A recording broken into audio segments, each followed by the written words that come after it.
초유의 코로나19 사태로 불안감이 깊어지는 가운데 강원시비에서는 코로나19 사태의 시사점과 우리 교계의 대응 방안을 논의하는 긴급 좌담회를 마련합니다. 강원시비에서 하근찬 본부장이 진행하는 이번 긴급 좌담회는 춘천시 기독교연합회장 오의성 목사, 원주시 기독교연합회장 김홍구 목사, 평창군 기독교연합회장 조장환 목사가 패널로 참여합니다. 강원시비에서 긴급 특별 좌담, 코로나19 교계 어떻게 대응할 것인가. 안녕하십니까. 강원 CBS 본부장 하근찬입니다. 지난해 12월 중국 우한에서 발생한 신종 코로나 바이러스 감염증 코로나19가 전 세계를 공포에 떨게 하고 있습니다. 특히 하루가 다르게 확진자 수가 급증하고 있는 우리나라의 사정을 지켜볼 때 고민이 깊죠. 정치, 경제, 사회 어느 영역 할 것 없이 위축되고 불안을 호소하고 있는데요. 무엇보다 이번 사태가 지역 교계에 미치고 있는 파장이 큽니다. 대구 경북 지역은 물론이고 지금 수많은 교회들이 예배를 잠정 중단하거나 영상 예배로 대체하는 등 우리는 지금 사상 초유의 사태를 목도하고 있습니다. 이런 가운데 주목해볼 대목으로 코로나19 확산의 주요한 원인으로 이단 신천지가 주목되고 있다는 점입니다. 강원 CBS에선 이번 코로나19 사태의 시사점 그리고 우리 교계는 앞으로 어떻게 대응해야 할 것인지 짚어보는 긴급 좌담회를 마련했습니다. 먼저 오늘 모신 세 분의 패널을 소개하겠습니다. 춘천시 기독교연합회장이신 순복음 좋은교회 오의성 목사님. 네, 안녕하세요. 네, 원주시 기독교연합회장 학성감리교회 김홍구 목사님. 네, 반갑습니다. 네, 평창군 기독교연합회장 평창중앙감리교회 조장환 목사님. 안녕하십니까. 네, 이 세 분 스튜디오에 모셨습니다. 어서 오십시오. 걱정이 아닐 수 없습니다. 먼저 이 교계의 상황부터 좀 알아보죠. 목사님, 이 코로나19 여파 지금 지역 교계 분위기 또 각 교회에서는 이 지금 예배를 어떻게 진행하고 있습니까? 지금 우리 춘천 같은 경우는 22일 날 확진자가 생기고요. 네. 또 그 오후부터 시에서 각 교회와 연합회를 통해서 아주 대대적으로 예배를 좀 축소해 달라고 하는 그러한 이야기들이 있었습니다. 그때 그 목회자들이 전혀 그 대구만 바라보고 있다가 춘천에 이렇게 확진자가 나타나면 이래서 네. 굉장히 당황스럽고 또 목회자들이 그 멘붕 상태가 되지 않았나 싶어집니다. 그래서 긴급히 각 교회들마다 당회를 소집해서 예배를 축소하기로 그렇게 결의를 했어요. 그래서 주일 저녁 찬양 예배라든지 수요 예배, 금요 철야, 새벽 기도 등을 잠정적으로 이렇게 중단하는 걸로 그렇게 했습니다. 그런 상황이고요. 그래서 참 저희들이 안타깝고 이걸 어떻게 앞으로 대처해야 될 것인가 하는 것이 큰 고민인 것 같습니다. 네, 이 원주는 상황이 좀 더 심각하죠? 어떻습니까? 예, 뭐 춘천보다는 아마 훨씬 더 강원도에서 신천지 유인이 제일 많기도 네. 하고, 예, 그리고 이제 확진자 수도 제일 그래서 많기도 한 이제 그런 상황입니다. 지난 주일부터는 대부분의 교회들이 주일 낮 예배를 비롯해서 다 이제 중단해서 주중의 모임이나 공은 예배를 다 지금 포기하고 있는 상태고, 예, 가정 예배나 영상 예배로 대신해서 지금 하고 있는 중에 있습니다. 네. 뭐 일부 교회들은 아직도 이제 주일 낮 예배를 고집하는 경우도 있긴 있는데, 그러나 그런 교회들은 많지 않은 것 같고요. 아마 우리 기독교연합에서 담화문도 내고 또 공 예배나 또는 이제 접촉이 가능한 그런 모임들을 좀 취소해달라고 하는 요청을 이제 공문으로 발송해서 드렸고, 또 거기에 따라서 교회들이 발빠르게 결정하고 움직여서 지금은 다 교회들마다 모임을 취소하거나 또는 연기하거나 뭐 잠정 중단한 그런 상태에 있습니다. 네. 이 원주 춘천에 비해서 평창은 그래도 청정 지역 아닙니까? 예, 아직은 믿음입니다만은 그래도 뭐 현 사회와 맞물려 있기 때문에 뭐 긴장하고 노심초사하는 것은 너무 동일한 현상이고요. 하지만 또한 뭐 교회들로서는 또 이에 대한 만반의 좀 준비를 해야 될 필요성이 좀 있고요. 이를테면 뭐 저희 같은 경우는 일단 뭐 사회 어떤 그 분위기와 함께 하기 위해서 일단 뭐 모든 집회, 그 예배 세 단계로 지금 이제 조치를 좀 하고 있습니다. 네. 축소 제한 그리고 형식의 그 전환 3단계 과정을 통해서 1차적으로는 뭐 집회를 좀 축소를 했고요. 네. 그러니까 여의치 않아서 이제는 공동 예배까지 좀 제한을 할 수밖에 없는 그 상황이 이렇게 되고 있습니다. 그래서 공동 예배 좀 제한은 다시 이제 형식의 전환을 가져오게 되는데요. 그것이 영상 예배, 또 재택 예배로 전환하게 된 이런 배경을 갖고 있습니다. 네. 평창 지역 아무리 평창 지역이라 하더라도 역시 뭐 전국적인 하나의 사안이고 네. 나아가면 전 세계적인 하나의 현안 문제이기 때문에 함께 가고자 하는 노력을 견주하고 있습니다. 네, 심각한 현 상황들을 말씀해 주셨지만은요. 그런데 이런 부분에 대한 의견은 어떻습니까?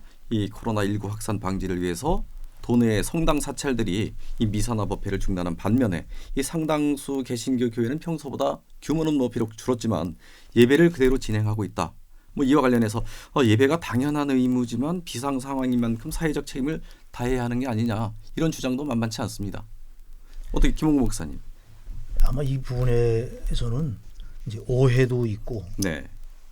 또는 의식의 전환도 좀 필요한 부분이라고 생각이 됩니다. 오해에 관한 부분은 네. 실제로 교회도 발빠르게 지금 다 우리 목사님들 설명하신 것처럼 지역마다 교회 예배 형식을 바꾸거나 네. 아니면 계획된 모든 것들을 취소하고 중단하는 이런 상황들이 거의 대부분 일어나고 있는데 이제 진행되고 있는 몇몇 교회들로부터 모든 교회가 그러한 것 같은 이제 오해를 좀 사고 있는 부분이 있지 않나 네, 이런 생각이 있고요. 네. 또 한 가지는 교회 안에서는 이것이 뭐 믿음과 전통에 관한 문제가 아니라 네. 실제로 교회나 또는 성도들 또 국가를 지키고 보호하는 차원에서 우리가 이해해야 될 문제다 하는 말씀을 좀 드리고 싶습니다. 네. 어떤 면에서는 우리가 단순히 지금까지 우리가 해왔던 믿음의 형식을 고집하다가 네. 사회나 또는 성도들을 위험에 빠뜨리는 일들이 생길 수 있기 때문에 이것은 어떤 지금까지 해왔던 것들을 고집하는 것보다는 어떻게 하면 교회가 사회적인 책임을 다하고 네. 또 어차피 교회가 세상을 위한 교회이고 또 이웃을 위한 교회이기 때문에 그와 같은 사회적 책임을 어떻게 다할 수 있을까 하는 차원에서 이해를 해야 되겠다 하는 생각을 갖게 됩니다. 네. 그건 교회에서의 의식의 아마 전환이 될 것 같습니다. 네. 조 목사님도 한 말씀 해주죠. 저는 뭐 다른 종파와 우리 기독교가 이 접근 방식이 좀 다를 수밖에 없는 네. 당위서일까요? 네. 그 상황을 좀 말씀드리고 싶은데 우리 기독교는 일단 불교라든가 또는 가톨릭 성당과 달리 좀 구조에 어떤 그 차이가 있지 않겠는가 싶습니다. 네. 뭐 이를테면 뭐 불교라든가 가톨릭 같은 경우는 거의 중앙 집권적인 그런 시스템화에서 일사불란하게 어떻게 통제할 수 있고 네. 또 움직일 수 있는 그런 구조적인 어떤 그 시스템을 갖춘 반면에 우리 기독교는 뭐 잘 알겠습니다만은 그 어떤 교파의 다양성, 또 뭐 교단의 어떤 그 다양성, 또 같은 교단이라도 또 목사님들의 어떤 목회적인 어떤 그 철학에 따라서 또 다양한 그런 신앙관을 갖고 있거든요. 네. 이제 그런 부분들이 지금 우리 기독교계가 좀 일사불란하게 이에 응하지 못하는 또 한 가지 사연이 있다고 본다면 또 한 가지는 또 우리 기독교의 그 특유한 응집성일까요? 그 응집성이 이게 주의 성수라고 하는 네. 이 신앙에 끌놓지 못하고 있는 또 하나의 좀 중요한 그 이유가 되지 않겠습니까? 네. 이러한 부분들이 이런 불교와 달리 또 가톨릭과 달리 아직까지 이 적극적으로 이와 같이 협력하지 못하고 때로는 이에 대응하지 못하는 그런 부분이 아니겠는가 싶습니다만은 네. 그럼에도 불구하고 우리 김홍구 목사님 말씀을 했습니다만은 또 교회도 세상에 존재하는 교회 아니겠습니까? 네. 또 세상을 섬기는 또 존재 이유가 있다라고 봤을 때 적어도 바로 이 사회와 함께 맞물려 있는 좀 교회로서 적어도 기독교가 바다의 섬은 되어서 안 되겠다. 적어도 이런 행정적인 지침이라든가 또 사회적인 요구에 충분히 부응함으로 해서 네. 오늘 우리 기독교도 이 사회 속에 또 하나의 기관을 또 형성하겠다는 사실을 함께 더불어서 표출하는 것도 네. 바로 유익한 모습이 아니겠는가 싶습니다. 그런데 예배를 중단하지 못하는 이유 중에 하나가 한 번 중단된 예배, 이 코로나 사태가 언제 끝날지 모르는데 한 번 중단된 예배를 언제 복원하느냐, 언제 쉽게 재개할 수 있냐, 이런 그 우려도 있는 것 같습니다. 아마 그거는 이제 교회 예배를 염려하는 네. 공예배를 염려하는 시각에서 뭐 충분히 할 수 있는 문제라고 볼 수 있습니다. 네. 근데 그러나 예배라고 하는 것이 교회 안에 모여서 드리는 것만 예배가 아니라 이웃과의 관계도 넓은 의미에서 예배가 되고, 또 결국 예배의 증명은 이웃과의 관계를 통해서 나타나는 것인데, 어떻게 예배를 실천적인 측면에서 네. 우리 이웃들의 고통을 함께하고 또 국가가 당한 이런 위급한 상황에 교회가 어떻게 하나님 백성의 공동체로서의 역할을 네. 다할 것인가 하는 측면으로 이해한다면 뭐 그 문제는 크게 염려하지 않아도 될 것 같고요. 만약에 언제라도 이와 같은 문제가 좀 종식이 되고 잠잠해지면 그러면 또 한국 교회 교인들이 지금 목사님 말씀하신 대로 오랜 기간 동안에 주일 성수의 훈련을 받아온 분들이기 때문에 네. 뭐 자연스럽게 다시 또 모이는 일은 어렵지 않겠다 하는 생각을 하게 됩니다. 네. 호이성 목사님. 우리 교회는 좀 불교나 그러니까 사찰이나 또 우리 성당하고 좀 차이가 있다고 생각을 하거든요. 제가 신앙생활할 때는 주일 성수 빠지면 아주 큰일 날 것처럼 그렇죠. 저희들이 배우고 그렇게 주일 성수를 강조해 왔거든요. 그런데 이 코로나19 사태로 인해서 주일 예배를 가정에서 드린다, 또 영상으로 드린다고 하는 그러한 이야기들을 들을 때 참 저도 처음에는 이해하기가 참 어려웠었거든요. 저도 늘 주일 성수하려고 애쓰는 그러한 신앙을 가지고 살아왔고, 또 성도들에게 끊임없이 주일 성수를 꼭 해야 된다, 그렇게 가르쳤는데, 이번에 이 코로나 사태로 인하여서 이제 사회적인 문제도 되고 또 이목도 있기 때문에 가정에서 가정 예배로 아니면 영상 예배로 이렇게 드려야 된다, 이렇게 얘기를 하니까 그 목회자들 중에서도 어느 분들은 우리 목사님들이 말씀하신 것처럼 이해하시는 분들도 있지만 네. 전혀 이해할 수 없다. 지금 무슨 일제시대의 신사참배냐. 예배를 드리지 말라. 또 교회에 나가지 말라. 예배를 축소시켜라고 하는 것 자체에 대해서 한편으로 이해도 하지만 또 한편으로 이해를 못하는 분들도 많고요. 그래서 적은 교회들은 교우들이 거의 다 이제 안면 있고 다 알기 때문에 예배를 이렇게 드리기도 하고요. 그다음에 각 교회마다 이렇게 신천지는 출입 금지, 네. 또 그 교회 처음 오시는 분들한테는 방문자 기록을 작성하도록 하고 또 사진도 찍고 그렇게 하도록 했는데, 그 저번 주에는 여러 교회 신천지들이 왔다가 그렇게 요구하니까 예배를 드리지 않고 나갔다고 하는 그런 얘기도 있었어요. 근데 믿지 않는 분들은 우리 기독교를 꼭 불교의 사찰하고 이렇게 비교해가지고 사찰이 언제 주일마다 모여가지고 불공 드린 건 아니잖아요. 그런데 사찰에다 비유하는 거예요. 우리는 늘 교회 중심의 신앙생활을 하고 있기 때문에 교회를 공예배 외에도 수요예배나 금요기도, 구역예배까지 이렇게 새벽기도까지 있기 때문에 성도들이 교회 중심으로 신앙생활하고 있는데, 이제 교회를 가지 말라, 또 교회 가는 것을 자제해달라고 하는 것이 성도들의 입장에서도 이게 이해하는 게 네. 그리고 쉽지는 않겠다는 그런 생각이 듭니다. 네, 오 목사님께서 지금 뭐 이단 신천지 문제를 얘기하셨기 때문에 네. 자, 그럼 이단 신천지 얘기를 한번 해보죠. 이 오늘 청와대 국민청원을 보니까 신천지를 강제 해산하라, 뭐 이런 청원이 무려 120만 명을 넘어섰습니다. 이 청원 마감일이 3월 23일, 아직도 이 많이 남아 있는데 이렇게 120만 명을 넘어섰는데, 이렇게 이번 코로나 사태, 19 사태 원인으로 이른바 이단 신천지가 주목되고 있는데, 이단 신천지가 어떤 단체인지 한 말씀씩들 하실 말씀들이 많으실 것 같은데 먼저 조 목사님 먼저 말씀해 주시죠. 예, 신천지에 대한 부각이 그 폐쇄성, 또 나름대로 반사회적이고 반성경적인 모습이 이번 코로나 사태를 통해 적나라하게 네. 드러나는 것 같습니다. 그 가운데서 특이한 점은 이 신천지가 네. 이 거짓을 모략이라고 하는 어떤 네. 그 교류화해서 그것을 정당화하고 바로 이것을 당위성으로 좀 추구하는 또 행동하는 그 모습 속에서 야, 이 신천지는 이거는 좀 거짓 종교다.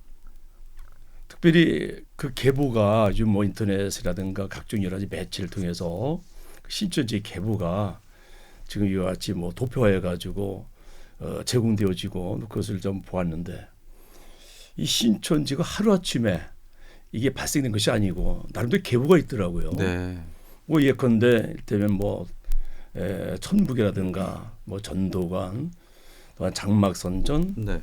또 뭐 김병물입니까? 김병물이라고 하는 이스라엘 수도원 여기 쭉 거슬러 올라가는데 그 사람들 그 계보의 그 다 공통점이 다 거짓과 위장이라고 하는 네. 그분의 공통점이더라고요.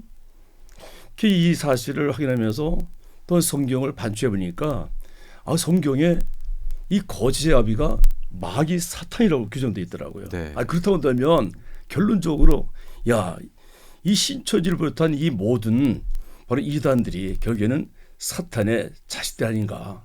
그래서 사탄 종교가 아니냐 그런 생각까지 이제 갖게 좀 되었습니다. 네. 그래서 사실 그동안 감춰졌고 그동안 이제 좀 덮어져 있었던 신천지의 어떤 그 정체성, 특이한 그 어떤 밀교적인 성격, 폐쇄적인 성격들이 적나라하게 드러나는 것이 어쩌면 이것이 또 하나님의 역사가 아니겠는가 싶습니다. 네. 그렇지 않으면은 급격하게 이 발전하고 공과되어 가고 있는 신천지 그 무엇으로 억제하고 그 무엇으로서 폭로해서 신천지를 파멸할 수 있겠습니까? 네.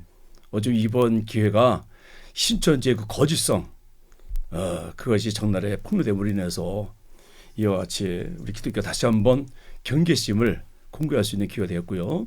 또 일반 사회에서도 신천지의 반사회성을 네. 이번에 확인하는 그런 결과가 된 데 대해서 혹이나 좀 네. 어려움들이 많이 있지만은 다행스럽게 생각을 합니다. 네. 잠깐 말씀을 하셨지만은 오 목사님께서 이 대목에서 하실 말씀 많으시죠? 네.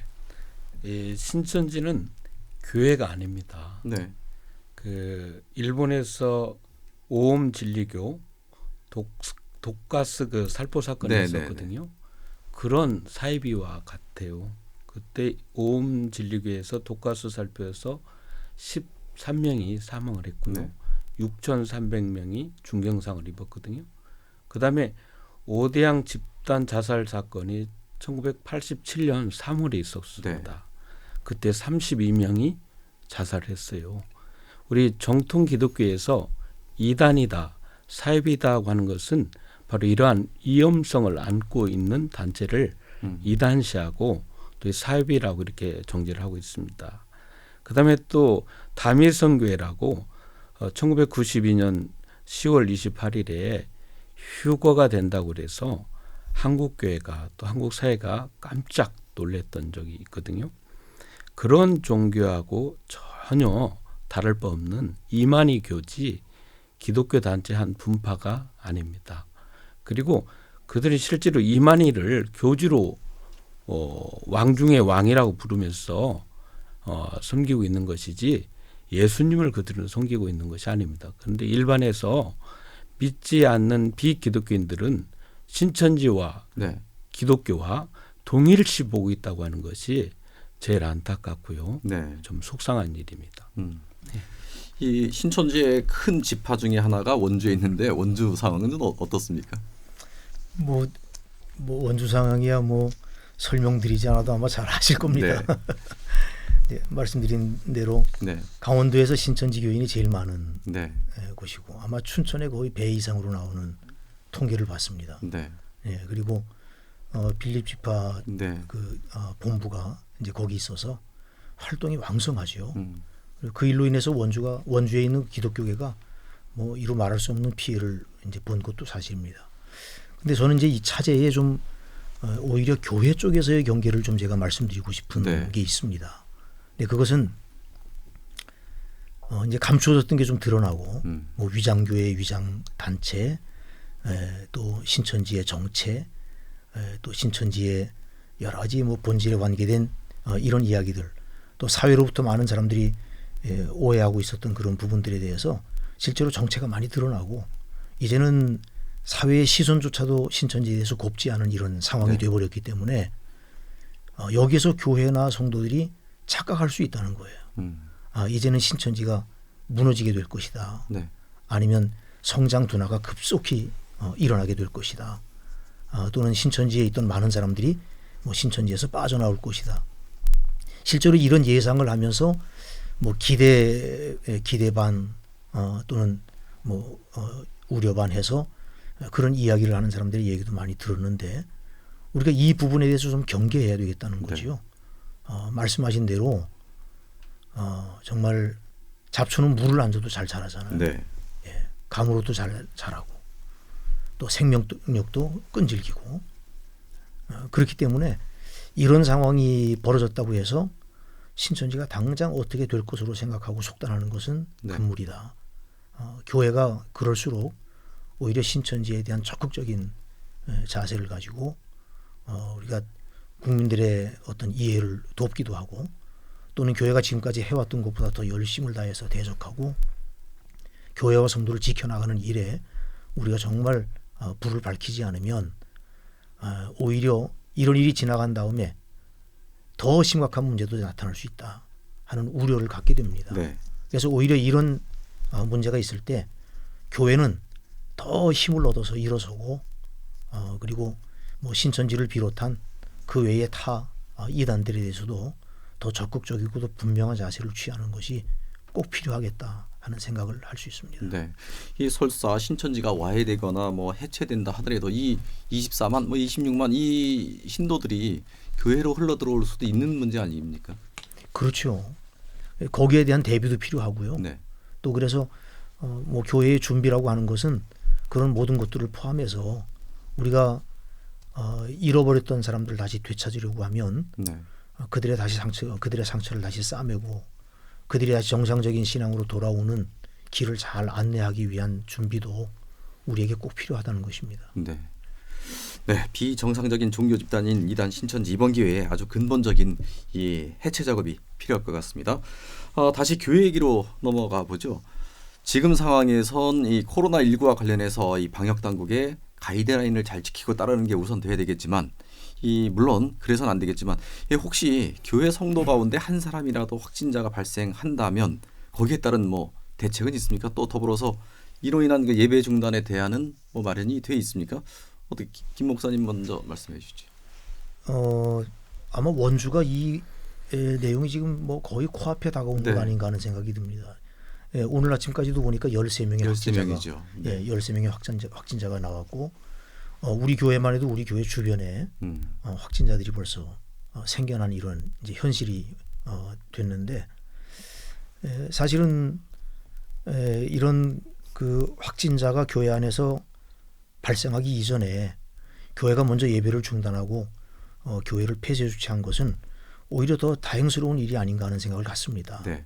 왜냐하면 교회가 어차피 세상을 향해서 선교하고 또 이웃 사람들을 다 하나님께로 인도해야 될 책임을 영구적으로 가지고 있다고 하면 멀리 내다볼 때 선교의 문이 닫히지 않고 교회의 이미지가 지역사회에서 여전히 좋은 교회로 자리 잡고 또 세상 사람들에게 선한 영향력을 끼치고 그래서 선교나 전도의 문이 닫히지 않도록 하기 위해서는 이런 선제적인 조치가 오히려 더 유익하지 않겠나 하는 이제 그런 생각도 해봅니다.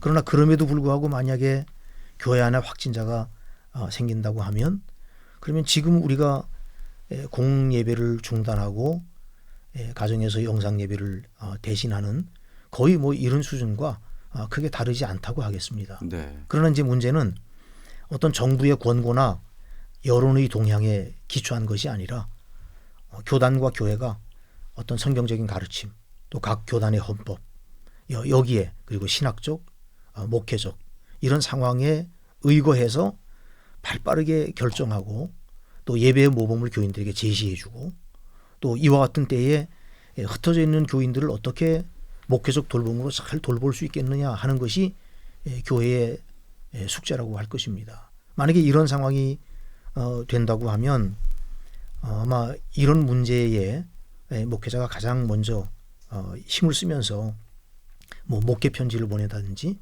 아니면 신방을 할 수 없지만 전화나 문자로 신방을 하고 또 각 가정에서 예배드릴 수 있는 좋은 모범안을 잘 제시해서 네. 교인들이 실제로 신앙을 가지면서 영적 침체를 얻지 않도록 그렇게 돌보는 일이 정말 필요하다고 생각합니다. 네. 이 평창은 어떻습니까? 저는 아직까지 뭐 직접적으로 경험을 하지는 않았기 때문에 이에 대한 어떤 상황에 대한 그 대처 아직 경험이 없습니다만은 그러나 간접적인 그런 경험을 통해서 우려를 우리가 전혀 하지 않을 수가 없다고 생각이 되어지고요. 만약에 그런 확진자가 발생했을 경우 그는 일반 행정 어떤 사회 또 매뉴얼대로 따라가야 되겠죠. 그러나 거기에 앞서서 우리 김홍구 목사님 말씀대로 우리 교회가 어떤 그 선제적인 어떤 그 조치가 좀 필요하지 않겠는가 좀 싶어요. 일테면 오늘날 우리 기독교회가 가끔 그런 오해도 받아요. 네. 신천지가 땅에서 꺼져 나왔느냐 하늘에서 떨어졌느냐. 그렇죠. 오늘 교회가 혹시라도 숙주 역할을 하는 것은 아니냐. 그런 오해를 상당히 좀 받고도 있거든요. 교회 반성이 필요한 부분이군요. 그렇죠. 그래서 이제 차제 오늘 우리 교회가 그런 숙주 역할을 했다고 하는 오해를 받지 않기 위해서라도 네. 일단 이에 따른 냉정한 어떤 조치와 자세가 필요하다고 생각하고요. 이제 더불어서 우리 교회 안에 일테면은 우리 기독교 신앙의 내공을 쌓아가는 나름대로의 어떤 그 프로그램 같은 것이 개발돼야 되고요. 단순히 어떤 순수한 어떤 우리 개인의 어떤 그 기복적 신앙 네. 여기에만 의존하지 말고 차제 이런 그 대외적인 어떤 그 압박이라든가 도전이라든가 이에 따라 응전할 수 있는 나름대로 어떤 성경적인 무장이라든가 또한 신앙적인 어떤 무장, 영적인 내공을 쌓는 일 대단히 중요하다고 보아집니다. 이번에 그 신천지 그 사건을 접하면서 또 저들의 어떤 그 접근 방식, 또 전도 방식, 또 훈련 방식 보면서 상당히 저희도 많이 좀 반성도 많이 합니다. 네. 우리는 왜 저렇게 못했을까? 마치 많은 그 조각난 진리는 알고 있는데 그 진리를 꿰어 맞출 수 있는 일단 구세서말이라도 꿰어 보배라고 하는데 왜 우리는 그를 진리를 체계하지 못하고 사상하지 못했는가? 네. 그런 부분들에 대해서 많이 반성도 좀 했습니다.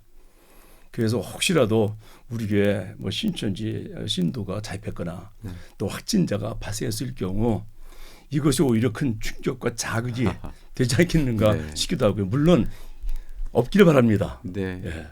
이 코로나 사태가 이 교회의 반성과 또 신앙 무장 이것이 이제 동반돼야 된다 이런 말씀이신데 오희성 목사님. 예, 우리 춘천에서 확진자가 생긴다. 이게 가설만 하더라도 정말 소름 끼칩니다. 그렇죠. 예, 예. 그래서 첫 번째 확진자가 이렇게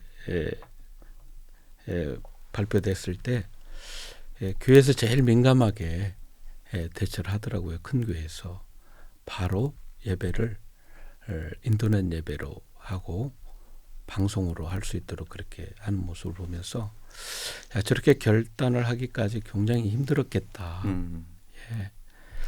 그 가설이지만은 우리 교회 안에서 확진자가 안 나왔으면 좋겠다.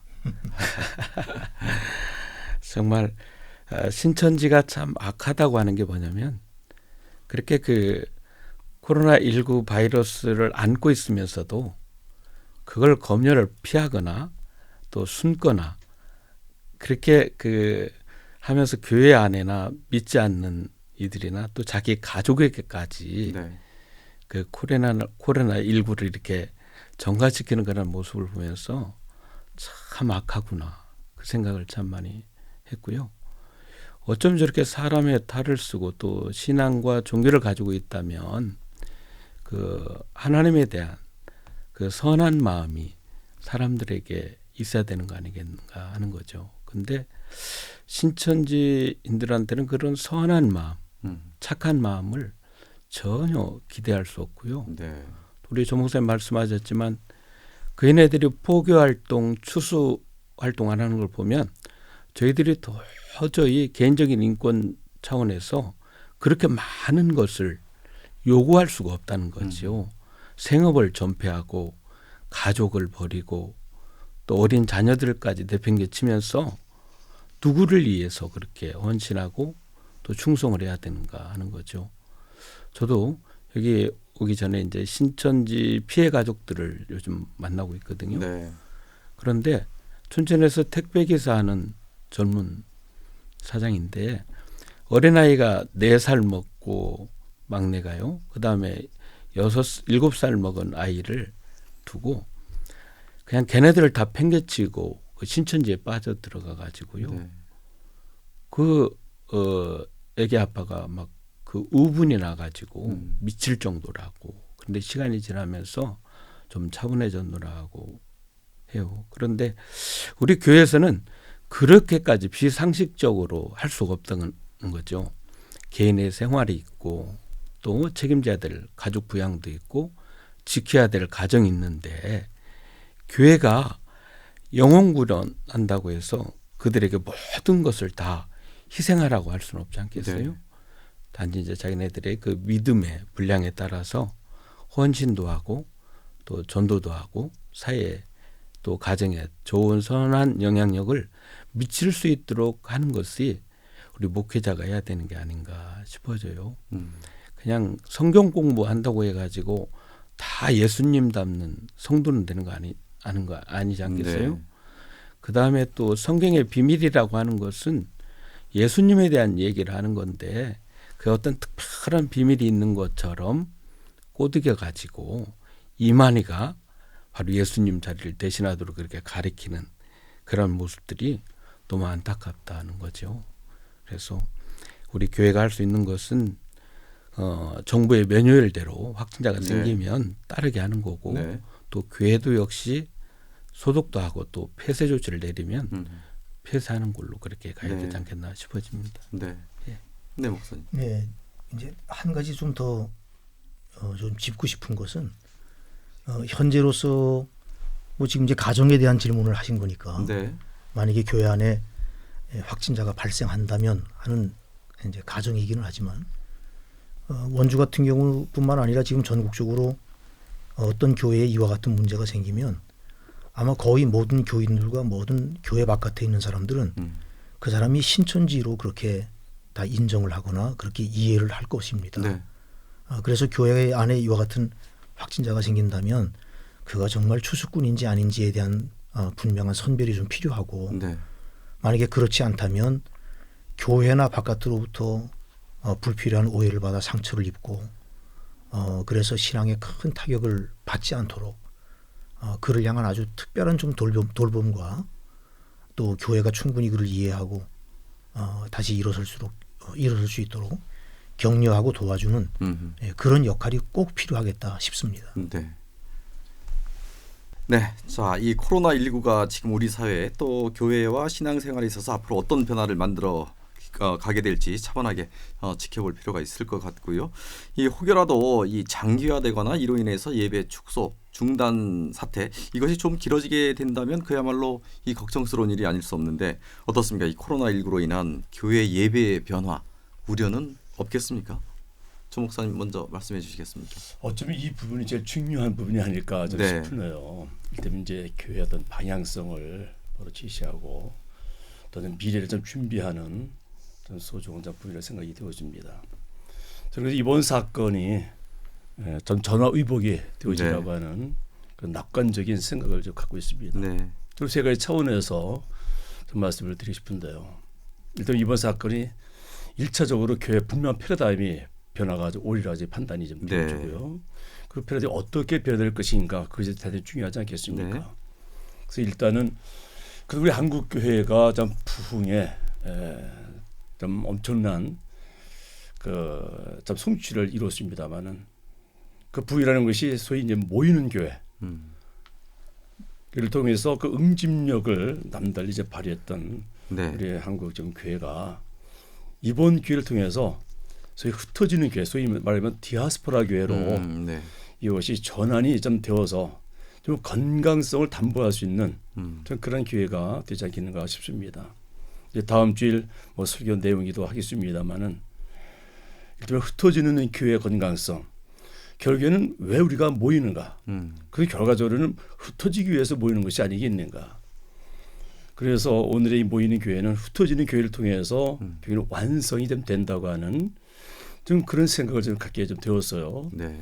그래서 이번 코로나 어떤 그 사건이 이러한 그 전환점이 되지 않겠는가 싶습니다.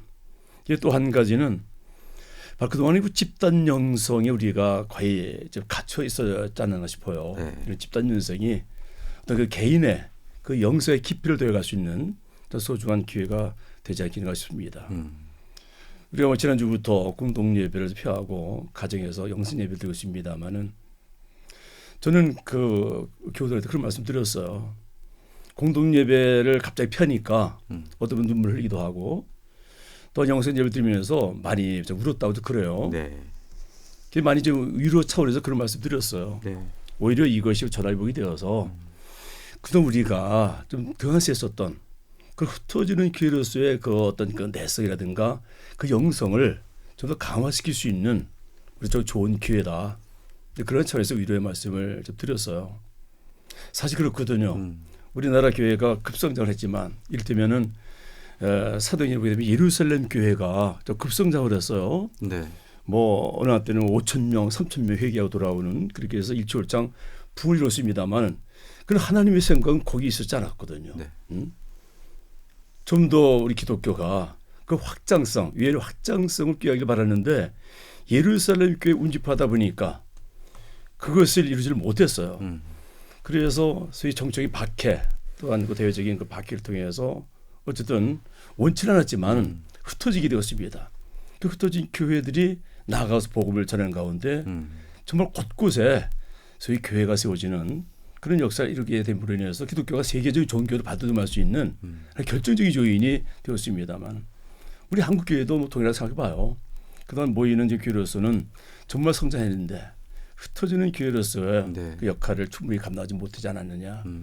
사실 어쩌면 우리 예배 처소가 그저 모이는 그런 예배단만이 아니라 직장이 또한 가정이 바로 예배의 처소가 될 수만 있다 한다면 네. 그것처럼 건강한 교회를 담보할 수 있는 게 또 어디 있겠는가. 네. 그것이 바로 기독교인으로서 사회적인 역할과 책임을 다할 수 있는 너무나 소중한 그런 기회가 되지 않겠는가. 저는 그래서 그 말씀 드렸어요. 오늘 교회가 사회 연장 속에서의 교회가 아니라 교회가 사회적으로 연장이 돼야 된다. 근데 반대로 우리는 오늘 교회가 사회 연장이 돼버렸어요. 네. 타락했다는 얘기죠. 세수갔다는 얘기 아니겠습니까? 이 차제에 사회가 우리 교회 연장이 돼야 되겠다. 그런 차원에서 이 가정 예배 된다고 하는 것, 영성 예배 된다는 것이 결코 부정시할 수 있는 것이 아니다. 소극적 차원에서 접근할 수 있는 것이 아니라 적극적으로 이것을 권장도 하고 적극적으로 접근할 수 있는 하나의 기회가 됐으면 좋겠다. 그래서 집단 영성에서 개인 영성으로 또 개인 영성에서 집단 영성으로 이것이 소위 이제 조화를 이룰 수 있는 기회가 되어지고요. 또 한 가지는 바로 이 개인권에서 사회 구원에 좀 더 관심을 전환시킬 수 있는 네. 그런 기회가 되었으면 좋겠다는 생각이 들어집니다. 그래서 이번 코로나 사태가 오히려 우리 기독교의 건강성과 외의 확장성을 꾀할 수 있는 긍정적 차원에서 그런 패러다임의 전환을 갈 수 있는 너무나 소중한 기회라고 좀 판단이 좀 되어집니다. 네, 이 교회의 본질과 진정한 사명이 무엇인가 이거를 한번 깨닫는 기회가 됐으면 좋겠고요. 오희성 목사님. 네. 저는 이제 걱정이 되는 게 성도들이 4주 내지 5, 6주 정도 네. 교회를 나오지 않게 되어지면 참 성도들의 그 열심이나 이런 부분들이 굉장히 약해질 터인데 그 부분들을 이제 교회들이 어떻게 감당을 해야 될 건가 하는 그런 염려도 되고 걱정이 됩니다. 근데 또 우리 조 목사님 말씀해 주신 것처럼 한국 교회가 급성장함으로 말미암아 개교의 중심이 됐거든요.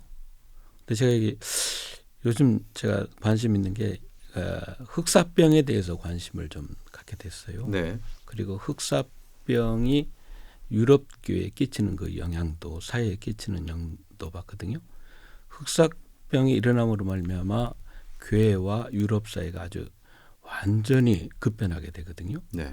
그런데 오늘 이 코로나19를 통해서 보게 되어지는 것이 급성장한 맘모스형 교회들에 대한 패러다임이 완전히 바뀌어야 되지 않겠는가. 또 바뀌는 전환이 될 것 같다는 네. 그런 생각이 들었습니다. 저희들이 목회하면서 한 주 안 나오면 신방에서 다음 주에 꼭 나오라고 이렇게 얘기하는데 한 5, 6주 내지 두 달 정도를 쉬게 되어지면 그분들한테 주일 예배 꼭 지켜야 됩니다. 주일을 성수해야 됩니다라고 하는 게 이제는 무색해지지 않겠는가 하는 그런 염려가 제일 큽니다. 어떤 글에서 보니까 이 몇 주간 그 교회에 안 나온다고 해서 이 신앙이 흔들릴 걸 그 걱정한다면 그동안에 우리 교회가 그 신앙 교육을 잘못한 게 아니냐 이런 얘기도 하더라고요. 그렇죠. 그 성경 공부하고 여러 가지 시키기는 했지만은 교회가 꼭 가르쳐야 될 그런 부분들, 그런 부분들보다도 어떻게 하면 예수 믿고 새 사람이 되느냐 그것도 중요하지만 우리의 신앙의 틀을 잡아줄 수 있는 기본적인 그 교리 그런 부분들이 성도들에게 그대로 이렇게 자리 잡게 되어진다면 전혀 문제가 되질 않는데 기복적인 그러한 신앙 그래서 복을 받으려면 예배를 잘 드려야 된다. 또 주일 성수를 잘 해야 된다고 끊임없이 우리 목회자들이 얘기했었거든요. 그랬는데 그런 가르침들이 그런 외침이 이번 코로나19로 말미암아 아주 그냥 어려움을 당하게 된 것 같아요. 그래서 이런 부분들이 참 안타깝고요. 그래서 교회 중심에서 이번에는 이제 그 가정 중심의 성도들로 이렇게 좀 바뀌어야 되지 않겠는가 하는 생각을 갖게 됐습니다. 예, 사실 뭐 가정이 초대교회 예배 장소이기도 했고 또 가정에서 드리는 예배가 사실은 성경적인 근거에 기초한 가장 본래적인 예배 형태라고 하는 것을 우리가 그동안 좀 간과해 왔죠. 그렇죠. 예, 그래서 너무 교인들을 끌어모으려고만 했고 그렇게 모아진 힘을 가지고서 해야만 어떤 능력을 발휘할 수 있다고 하는 아마 그런 좀 오해도 없지 않았나 이제 그런 생각을 해봅니다. 그런데 이번에 어쨌든 뭐 교회가 스스로 선택한 것은 아니라 할지라도 어쨌든 가정 중심의 예배로 이렇게 흩어지는 것을 통해서 유익한 점도 많습니다. 제가 지난번 기사를 보니까 그 경북에 있는 한 교회 이제 교회에서 먼저 이와 같은 예배들을 이제 어쩔 수 없이 시행하는 가운데 각 가정에서 일어났던 여러 가지의 피드백이 이제 기사화된 것을 봤어요. 근데 거기 몇 가지 재밌는 얘기들이 있더라고요. 하나는 가정에서 한 번도 예배를 드린 적이 없는데 이번 기회에 가정에서 아주 뜨거운 예배를 드릴 수 있었다고 하는 고백도 있고 또 한 가지는 교회를 나오기도 싫어하지만 교회 와서 한번 예배에 참여한 적도 없는 남편이나 가족들이 오히려 영상 예배를 통해서 함께 참여해서 예배를 드리는 기적이 일어났다. 뿐만 아니라 보통은 우리가 뭐 교회 학교 또는 장년, 뭐 청년 따로따로 이렇게 예배를 흩어져서 드리는데 3대가 함께 모여서 한 자리에서 예배를 드리면서 아주 감격스러웠다. 이런 고백을 하는 이제 그런 피드백을 받습니다. 근데 이건 분명히 유익한 일이거든요. 오늘날 교회가 가정이 정말 교회 같은 그런 거룩한 가정이 되어야 함에도 불구하고 교인들의 신앙생활이 너무 지나치게 이중화되어 있습니다. 교회와의 생활 또는 가정에서의 생활 완전히 구분이 돼서 교회에서 한 번 예배드리는 거로 한 주간의 신앙생활을 다 한 것처럼 생각하는 사람도 적지 않습니다. 그런데 이제는 신앙이 교회에서만 아니라 일상생활 속으로 계속 연장되어 이어져 나가고 결국 교회 안에서 우리가 은혜 받았든 말씀을 읽었든 깨달았든 경험한 그 모든 영적인 것들이 우리의 생활의 현장에서 증명되어야 되기 때문에 이것을 실험해보고 실천해볼 수 있는 아주 좋은 기회가 되지 않았나 이런 생각을 해봅니다. 근데 이걸 어떻게 앞으로 그렇죠. 좀 제도적으로 또 교회가 패러다임을 좀 바꿔서 형식의 전환을 통해서 어떻게 이걸 건강하게 잘 가져갈 수 있느냐 하는 것이 앞으로 교회가 세워야 될 대책 같고 또 교회가 나아가야 될 방향이 아니겠나 하는 생각을 하게 됩니다. 그러니까 일상의 삶이 예배가 될 수 있도록 하는 노력 이것이 네. 정말 필요한 것 같습니다. 자, 우리가 코로나19와 관련해서 뭐 지나친 공포와 혐오를 가져서는 안 될 테고요. 지금 이 시점에선 한국 교회가 어떻게 성숙하게 대처할 것이냐 이런 숙제를 함께 고민해야 할 것 같습니다. 자, 오늘 세 분 목사님들 귀한 말씀 주고 계신데 이번 코로나19 사태에 대한 한국 교회 그리고 우리 크리스찬의 자세는 어떠해야 할지 의견을 한번 마지막으로 주시죠. 오희성 목사님부터 하시겠습니까? 이번 사태를 경험하면서 전혀 예상하지 못했던 게요.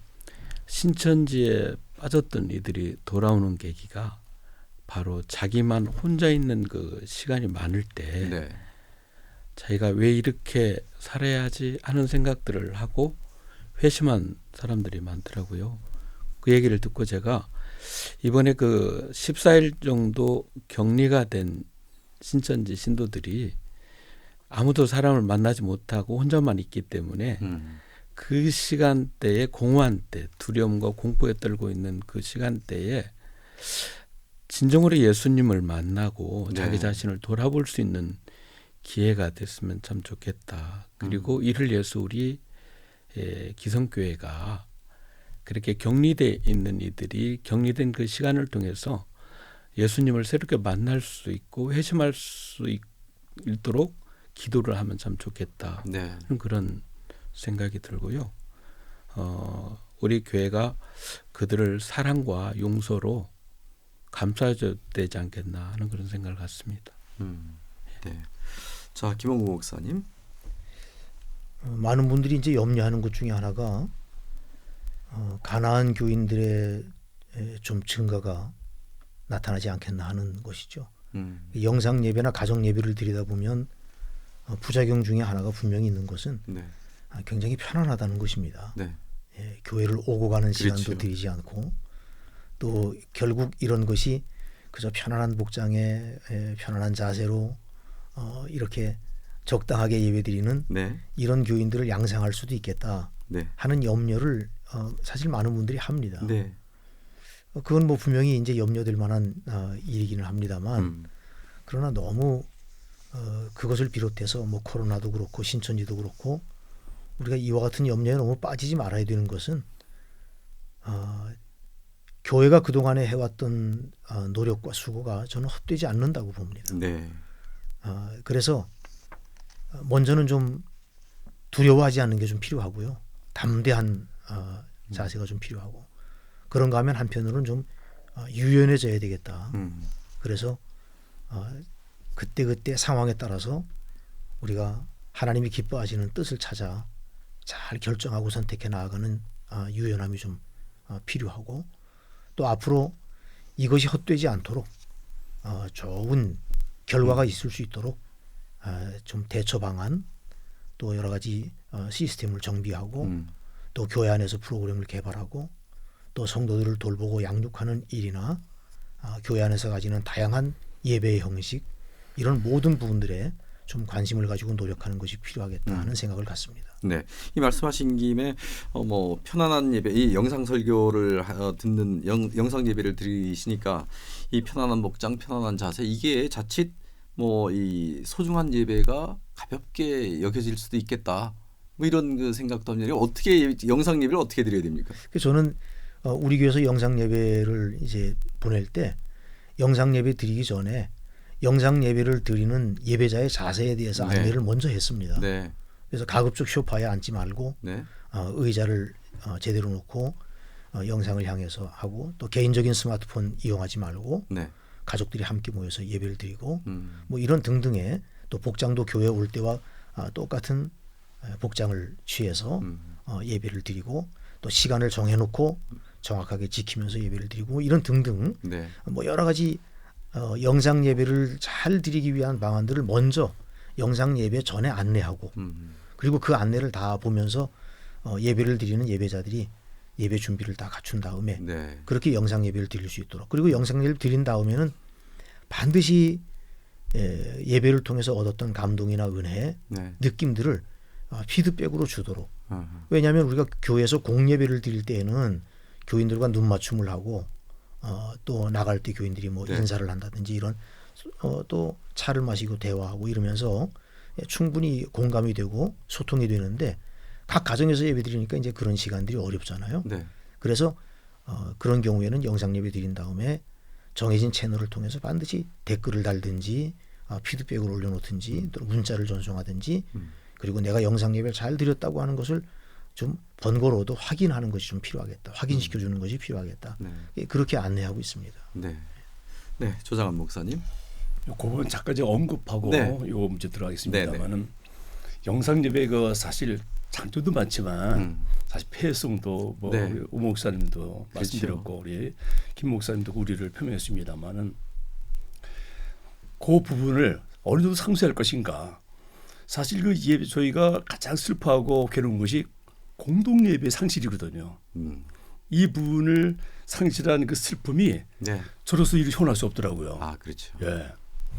그 이 부분을 반드시 가정 예배 드린다 하더라도 살려야 되겠다. 그 두 가지를 제가 교회들한테 지침을 내렸어요. 한 가지 네. 뭐냐면 또 공동 예배의 어떤 그 공동체성, 이것을 반드시 우리가 유지 보존해야 된다. 네.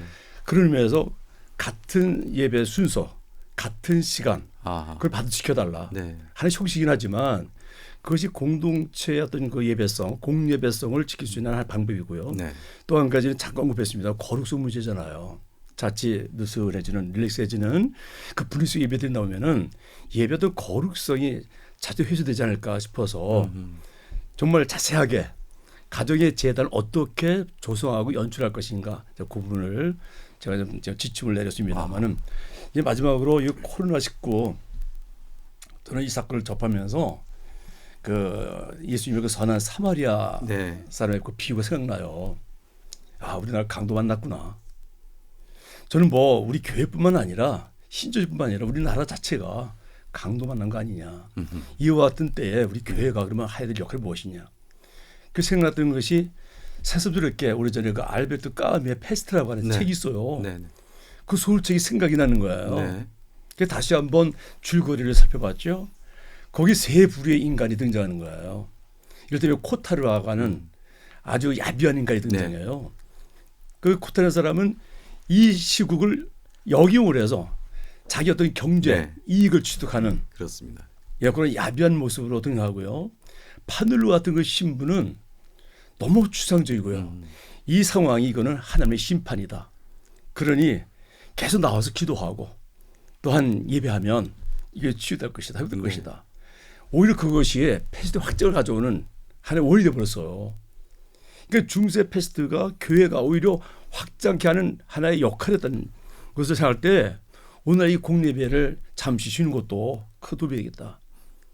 그러니까 너무 이게 추상적이고 너무 그런 어떤 그 사제적인 어떤 거기에 어떤 심취한 뭐랄까요, 어떤 인간이랄까요. 그런 모습들이 오늘 우리 한국 교회가 좀 우리가 심각하게 받아들일 뿐이 아니겠는가. 한편으로는 바로 리에라고 하는 사람은 그 사람 기독교는 아니죠. 네. 그래도 불구하고 그 오랑이라고 하는 마치 우한과 하고 지금 원래 대구 같아요. 네. 그런 지역에 거의 3분의 1이 감염될 수 있다고 하는 확률상 감염될 수 있다고 하는 것을 알고도 뛰어들어요. 뛰어들어 가지고 그 환자들을 이와 같이 돌보고 네. 케어하는 그 모습 속에서 오히려 오늘 한국 교회가 이 파늘로 같은 신부의 모습이 아니라 바로 리웨 같은 네. 그런 모습을 가지고 오늘 강도 만난 한국 사회를 네. 우리가 치유하고 회복하고 네. 케어해야 되지 않겠는가 싶습니다. 네, 치유와 회복하는 우리 한국 교회가 되기를 바라봅니다. 네, 이 공포와 두려움은 우리 일상을 파괴하기 마련이죠. 지금 우리 예배의 터, 또 우리 일상의 일터마저 위협받고 있는 그런 상황입니다. 일선 현장에서 수고하는 많은 분들을 위해서 기도하며 하루빨리 이 사태가 종식이 돼서 이 모든 분들이 다시 굳건하게 일어설 수 있길 기도하는 마음 간절히 가져봅니다. 그리고 그 중심에 우리 한국 교회가 이 땅의 모든 분들에게 희망과 위로가 되길 기도합니다. 강원 CBS가 마련한 긴급 특별 좌담회 코로나19 교계 어떻게 대응할 것인가 여기서 인사드리겠습니다. 패널로 참여해 주신 춘천시 기독교연합회장 순복음좋은교회 오희성 목사님, 그리고 원주시 기독교연합회장 학성감리교회 김홍구 목사님, 평창군 기독교연합회장 평창중앙감리교회 조장한 목사님 세 분의 목사님 다시 한번 감사드립니다. 고맙습니다. 고맙습니다. 감사합니다.